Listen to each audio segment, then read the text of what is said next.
Thank you, Mr. Speaker. This has been an interesting debate as we look at the 150th years back in history and we look at the Civil War. And as we look back at the Civil War, some people reenacting it as if it was a good event, we look at kind of a retreat in history here tonight.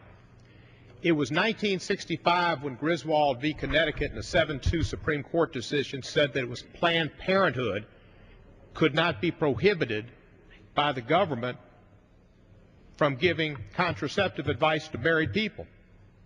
And we've come a long way since then in terms of liberties.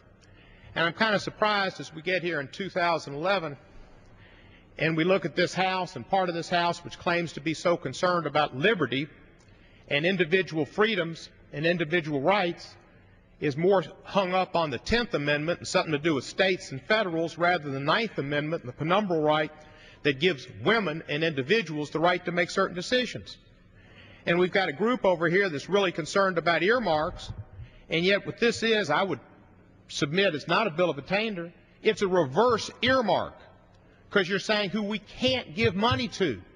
And the logic that I've heard from my friend from Georgia was that because even though we have the Hyde Amendment, which says Planned Parenthood can't use federal funds for abortion, because they do other Planned Parenthood activities, helping with HIV/AIDS screening, helping with cervical and breast cancer exams and treatments, and other birth control type activities other than abortion, because they do abortion too, this helps contribute in the milieu of their overall funding. With that logic, we wouldn't fund any hospital, any health clinic, or any doctor that any part of their practice or any part of their operation has anything to do with abortion, because the funds get commingled and it helps contribute to their ability to provide abortion.